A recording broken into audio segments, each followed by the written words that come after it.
Mr. Marston, how are you? Good, Miss McFarland. How are you? I'm well.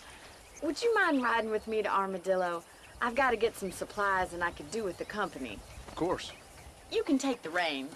It wouldn't do for a terrifying bounty hunter such as yourself to be seen driven around by a woman. Take the driver's seat. Come on.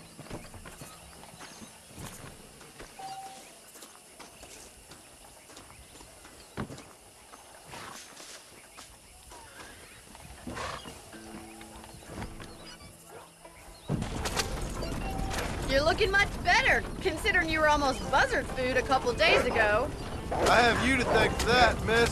So do tell me, have you needlessly risked your life since we last spoke? No, miss, I have not. Well, that's a relief.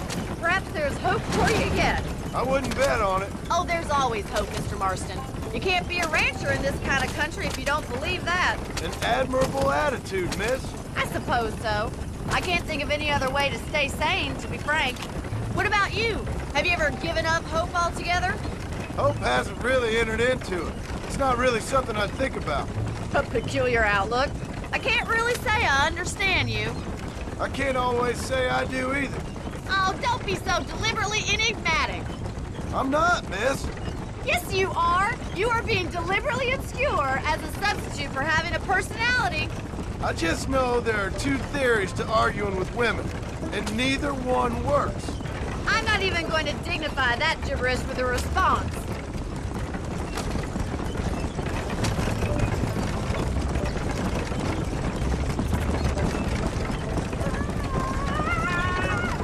I think it's kind of funny I found you dying on the side of the road and now you're driving me into town. You have a strange sense of humor. Well, you must admit, it's an unusual start to a friendship. I didn't realize we were friends, Miss McFarland. Oh, please. Now who's being funny? Listen, I know that business with Williamson is your business, but I don't know. You've been good to us, and I don't think you're a bad man. A little stupid, perhaps, but not rotten.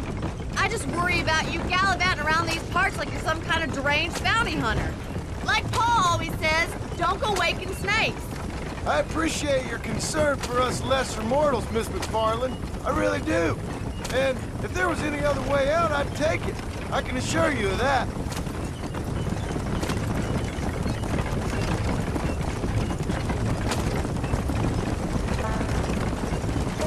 Stop being so stupid. You never did tell me where you live. I have a small holding up in Great Plains. A farmer? Yeah, and I'm the Queen of England. And at what point during your day of hunting down outlaws do you find time to raise chickens? Only been at it 3 years or so. I guess I'm kind of new to it. You're telling me? So who's looking after this farm of yours right now? Uncle. Well, he's not my uncle, as far as I know. Just an old dog who's as lazy as a lizard on a hot day. The kind of fella laboring under the delusion that age brings wisdom. Sounds like the perfect person to leave in charge of your entire livelihood. We go way back, and I didn't have a lot of choice. I'd be getting back there if I was you. That's what I'm trying to do, miss.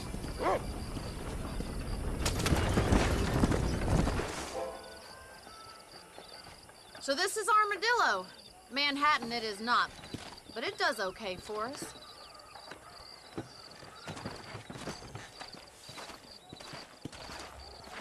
Most important thing for you right now is getting yourself into Dr. Johnson's office to purchase some medicine.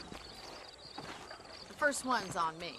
Thank you, miss. I'll pay you back. I'm sure you shall. The doc's a good fellow. He saved your life, so be polite to him. Meet me in front of the general store when you're done.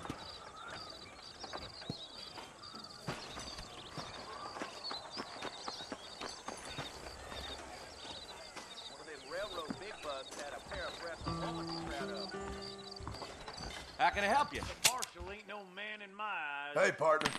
Any meds, laudanum, Thanks. adrenaline, or pills, come see me. Thinking this whole Wild West adventure might have been the wrong decision.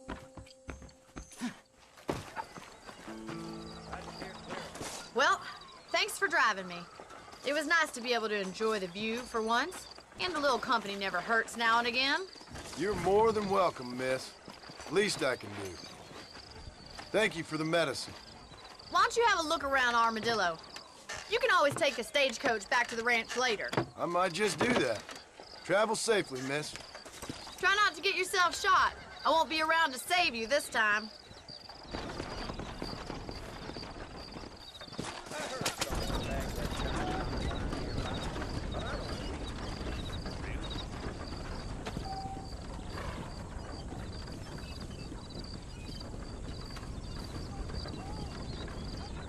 Maybe the scab herders have it right.